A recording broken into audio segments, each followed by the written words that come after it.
Hi there, everybody. For those of you who don't know me already, my name's Neil Howes, and I'm a partner here at Mills and Reeve. Welcome to the last of our 2020 Cover Talk webinars. We're going to be speaking to you today about directors and officers insurance, otherwise known as D&O. The session is being recorded, so whilst you can see us, we can't necessarily see you.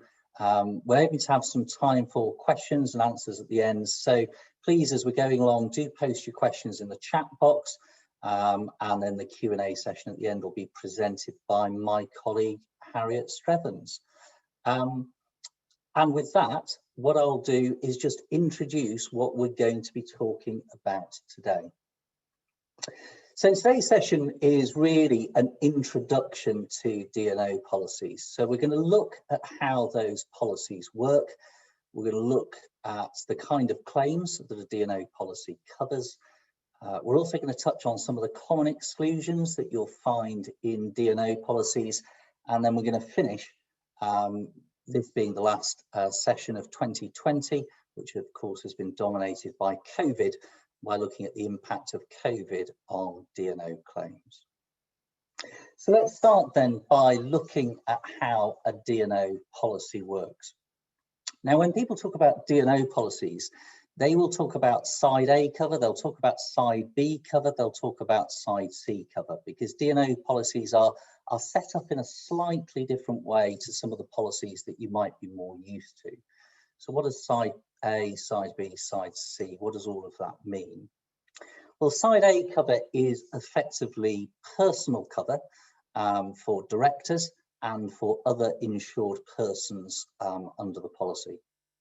So in very broad terms, there are certain situations where a company can indemnify a director if a claim is brought against them, and the director may well have a clause in his or her employment contract which requires the company to do so.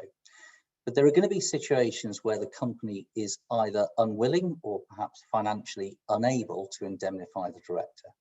So, of course, there may be cases where it's the company itself bringing the claim against one of its former directors, and that's what side A is all there for. It's about the personal cover for the director. Side B is there to reimburse the company if it provides a director or another insured person with a financial indemnity in respect of a claim brought against them. So like a good vinyl record, the easiest way to think about it is that side B is just the flip side of side A. Before we move on, I thought I'd talk a bit about who are insured persons under a D&O policy. That normally has quite a wide definition. So as you'd expect, it will cover directors and former directors of the company, but it also normally covers senior employees and officers of the company as well. The definition may even extend to things like de facto and shadow directors. Side C cover is something entirely different. It's normally a kind of an optional add-on to policies. It is effectively corporate liability cover. It basically covers the company itself when it faces a claim for an alleged wrongful act. So for today's purposes, we are going to be focusing on side A and side B. How does a D&O policy work? Well, most D&O policies are set up so there's something called standard cover, and then there is a series of additional covers which are like add-ons. They're optional extras that can be purchased if you want to. Standard cover works like this. It covers a director or another insured person against financial loss as a result of a claim which alleges a wrongful act. So the types of financial loss that a D&O policy covers are pretty broad.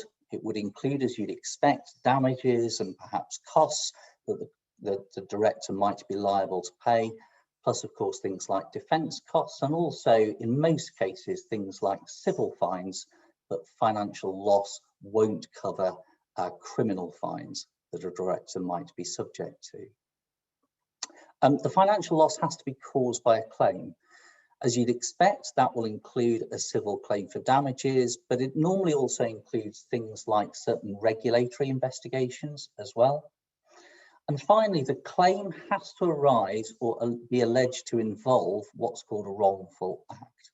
And again, that will be defined in the policy, but it's given a very broad definition. So it'll include things like breach of duty, breach of trust, neglect, error, misfeasance, and even in some cases, things like defamation and wrongful trading, which we'll touch on later. Additional covers can be purchased separately. They vary quite broadly between policies, and they're all subject to their own specific sublimits. But they include things like emergency legal costs. They can also cover things like PR costs if a director's reputation has been damaged as a result of a claim being brought against them. There are even things, wider covers as well. I've seen D&O covers that include cover for things like household expenses and school fees if a freezing injunction is made against a director.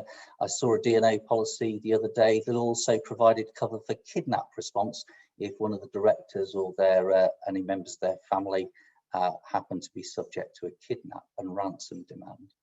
Like all other insurance policies, D&O policies have some important exclusions in them, and those narrow the scope of cover which is ultimately there for the director.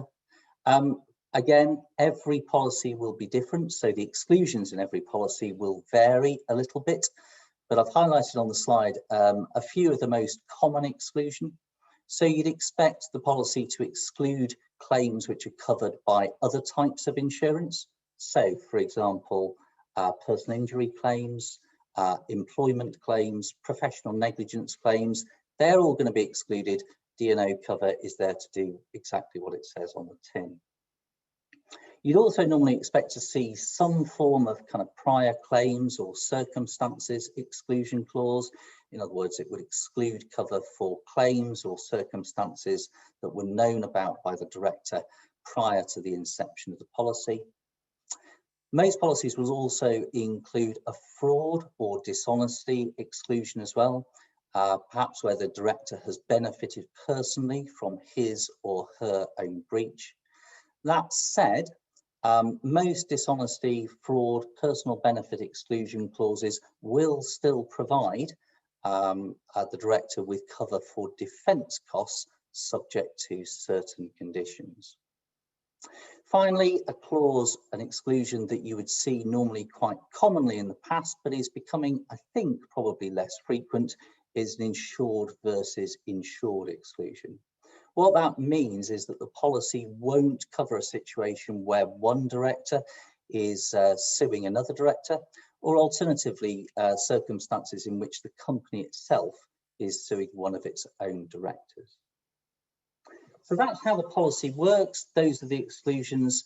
How does it all fit together in practice? Well, to illustrate that, I thought I'd tell you a bit about the case of the dodgy director. This is based on a real life case that I dealt with a few years ago. So you've got a senior board member of a well-known national house builder. He was alleged to have kind of fraudulently manipulated the company's new build discount scheme so that he was selling multiple houses to families and friends at significant undervalue. That potentially cost the house builder several £1 million. Company discovers this, sacks him, gets a freezing injunction over his assets because there was a risk that he might be moving some of his assets offshore. The director, of course, denied liability and wanted to defend the claim. So does he have cover under his D&O policy? Well, despite his sacking, the director is still very much an insured person under side A of the policy, and will assume for the purposes of this exercise that the policy doesn't include an insured versus insured exclusion. So he's facing a claim here for financial loss for multiple wrongful acts. So on the face of it, cover is engaged, but let's not forget that the claim against him is for fraud, and he may also personally have benefited from his alleged breaches. So if those allegations are proven, the dishonesty, the fraud exclusion in the policy is likely to kick in, and he won't be covered for any damages and costs he might become liable to pay. If, on the other hand, he's found guilty, but he's found guilty only of perhaps negligently misunderstanding how the house purchase scheme works, then the policy may provide him with cover for damages and costs. He's also had his assets frozen. So depending on what additional covers have been taken out under the policy, he may be entitled to household cover for his expenses or school fees, things like that, whilst the freezing order remains in place. So having looked at D&O policies kind of in the abstract, let's just have a look at how COVID has impacted the playing field when it comes to D&O claims. I think it's worth starting by saying that at the beginning of lockdown 1, there was quite a few articles in the press predicting a kind of tsunami of D&O claims on the back of COVID. So far, that hasn't happened, and I don't think it's going to happen, but I do think we're going to see the number of claims made against directors rise, and I'll talk you through a bit about where those areas might lie. I've highlighted on the slide some of the claims that might be brought against directors as a result of COVID. I'm not going to cover necessarily all of those in detail today, but I thought it would be useful for me to highlight one or two areas. One of the questions I've been asked quite a lot over the last few months is, are we going to see a wave of claims against directors by shareholders, for example, for directors mishandling the COVID crisis? Similarly, are we going to see claims against directors by companies who've sacked directors as a result of mishandling COVID and then are looking to bring claims against them? I think we probably are going to see some of those claims, but I don't think we're going to see an enormous wave, not least because I think the claimants in those cases are going to have really quite significant hurdles to overcome.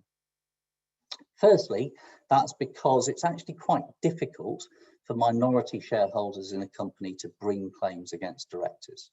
The court's permission is required to bring those claims, and the test for obtaining that permission is really quite a high one and a tough one to pass.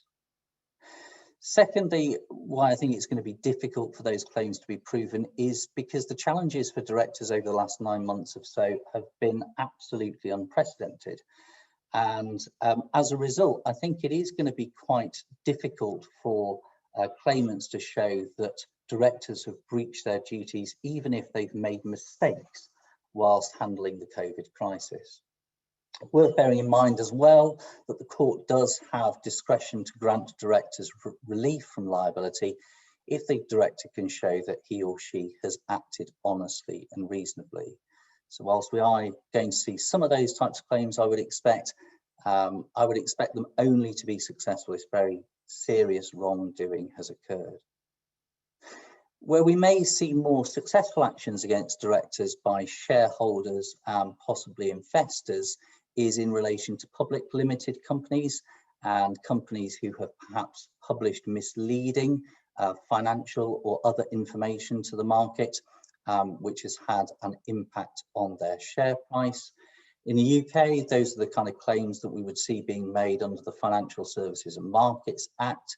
We've already seen early on in lockdown a couple of those claims over in the United States. There was a cruise line company who allegedly misled the market by making various financial statements about the COVID protection they were putting in place to try and get people to continue to book cruises. And there was also a pharmaceutical company who said that they developed or on the verge of developing a vaccine for COVID within 3 weeks, which of course turned out not to be the case. But of course, as a result of those statements to the market, their share price rocketed and they're now facing claims. One of the areas where I think we also may see a rise in claims is around regulatory actions. Now, that's a really, really broad topic, so I'm not going to go into an enormous amount of detail today. But I think regulators are going to be having a close look at the actions of directors over the COVID period. I think where we've got companies, for example, who've blatantly ignored health and safety guidelines and put employees at risk, we may well see actions taken against directors by the HSE. Likewise, with a lot of people working from home as a result of COVID, perhaps not being supervised quite as closely as they might otherwise be, I think we're going to see a rise in data breaches. And if companies and directors haven't put appropriate steps in place to protect against that, I think we're going to see a rise in regulatory actions by the Information Commissioner. And finally, we know that the FCA has been paying quite close attention as to whether financial services firms have put in place kind of adequate contingency plans to make sure that their regulatory obligations are met even during the COVID crisis. And so I think at some point we are going to see regulatory actions by the FCA. Now, all of the claims I've talked about so far are really been focused on the short-term impact of COVID. But the longer term impact of COVID is very much going to be an economic one. Now, that impact at the moment has been mitigated to a degree by things like the furlough scheme, things like Eat Out to help out over the summer, and the suspension of the wrongful trading rules. Now, that will all come to an end at some point, and unfortunately, we are already seeing some pretty big companies, including some household names, go to the wall. And unfortunately, I think company insolvency is going to be a trend that we see going into 2021 and beyond, particularly because we've also got this kind of unknown quantity of Brexit coming over the horizon as well. What will happen is that when companies go into insolvency, the directors' actions in the run-up to that point are going to come under very close scrutiny. So where I think we will definitely see a rise in claims over the next 12, 24 months or so is claims being brought against directors by insolvency practitioners and potentially as well creditors taking assignments of claims. There's a really wide range of claims that administrators and liquidators can bring against directors. I've mentioned potentially claims for wrongful trading once the suspension on those rules has been lifted, and also obviously actions for fraudulent trading where the company's purpose has effectively been dishonest and fraudulently affecting creditors. But we're also going to start to see claims, I think, against directors who have perhaps in the run-up to insolvency preferred certain creditors, caused the company to enter into transactions at undervalues, and often, I suspect, for their own personal benefit. Unfortunately, what we do see is that when companies are about to go to the wall and people are going to lose their companies, people behave in very strange ways, and unfortunately, a lot of self-interest comes to the fore. Combined with that, I think we are going to see a rise in claims for misfeasance, particularly where directors have committed other wrongful acts in the lead up to insolvency. Part of that, again, particularly with smaller companies, is perhaps directors not fully understanding what their directors' duties are. In smaller companies, what we tend to see at times, and I should stress this is at times, is a failure to differentiate that although you're the director of a small company, the company has a separate legal entity to you, and the company's money and your money are not one and the same things. So that's where I think we're probably going to see the biggest rise in claims. The remedy sought in all of those actions by insolvency practitioners is that the directors compensate or pay back money into the company for the benefit of the creditors. So overall, therefore, I think no tsunami of claims, but we are likely to see increased claims activity on the back of COVID. That said, I suspect that the crisis will also have prompted many directors to think more deeply about the challenges of being director and also their potential exposures. And for those reasons, I don't think it would surprise me at all if one of the impacts of COVID is that we actually see an increased demand for D&O cover over the next few years. So that's all I was going to say on the topic today of D&O. I know that some people have been kind of posing questions and putting them in the chat box as we've been going along. So I'm now going to hand over to my colleague Harriet, and she's going to run us through some of those questions. Thank you very much, Neil. The first question that's been posted is, you mentioned when speaking about exclusions in the policy that there may be occasions where the policy continues to respond where dishonesty has been alleged or is being investigated. Could you elaborate on that a little further, perhaps? Yes, of course. Yes. So most policies will have a fraud stroke dishonesty exclusion, and it will exclude cover for basically any financial loss which has been caused by the director's dishonesty or fraud, and even in some circumstances where the director's personally gained from the breach. But the way that most policies work is that the director will be entitled to defence costs up and until the point that the director either admits that they've acted fraudulently or dishonestly or for their own personal benefit, or a judgment is made against them by a court or an arbitrator. The flip side of that is that if an admission is made, or if a court or an arbitrator rules that there has been fraud or dishonesty, then not only is the director not covered by the policy, but there is normally a separate clause in the policy somewhere that says that in those circumstances, the director has to then pay back to the insurance company any defence costs which he or she has received. So not all in the favour of the director. It's certainly not a one-way street, no. Lastly, because we're slightly running out of time, you said that there's a current embargo on claims against directors for wrongful trading. I wonder if you could elaborate on that position, whether or not it's been lifted when you think it might be lifted, and why it was there in the first place. Yes. So what happened when we went into lockdown 1 is that the government, to try and help companies keep afloat, suspended the wrongful trading rules. The wrongful trading rules basically say if directors know that a company is insolvent or about to go insolvent, they've obviously got to take steps to prevent the company from continuing to trade. And if the company does so and then loses money as a result, the directors can be personally liable. So to try and keep companies afloat, the government basically suspended the wrongful trading rules. So they were suspended between March and June. They were extended again from June until the end of September. And then you've got quite an odd situation where nothing happened. So technically the suspension was lifted. And then in November, it was put back in place, and that suspension will now continue until I think the end of April next year. But you've got this kind of weird middle ground, this period between the end of September and the end of November, where technically the suspension of the wrongful trading rules was no longer in place. I think the other point to mention there is that there's a number of insolvency colleagues of mine who said the suspension of the wrongful trading rules is all very well, and it does provide directors with some protection, but it doesn't suspend the rest of a director's duties.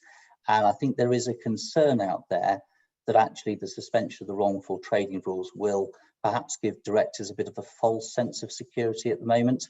And potentially we may see claims on the back of that where maybe the wrongful trading rules haven't been breached, but the directors have nevertheless breached other duties.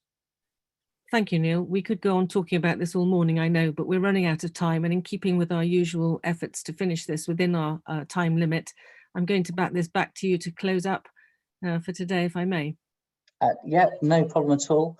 So that's about all that we've got time for today. Another one of our kind of bite-size, if you like, cover talk sessions. Thank you very, very much for attending. If you've posed a question, then we'll endeavour to get back to you by email if we haven't already answered it. Just a reminder, this is our last cover talk for 2020, but we are back in the new year with a special one-off 1 hour cover talk plus session. That I think is going to be on the 14th of January. Our speakers are going to be Andrew Tobin, Emma Harrison, Andrew McConnell and Claire Roke. They're going to be doing a rundown of all the top cases of 2020. And then we're going to be reverting back to our kind of normal bite-sized format from January onwards. So we do hope you can join us in 2021 for more of these sessions. I understand the invites are going to be going out probably this afternoon, so do keep an eye out on your inboxes for that. And with that, all it remains for me to say is I hope you've got through 2020 okay. I hope we'll see you all again refreshed in 2021. And in the meantime, have a wonderful Christmas and a happy new year.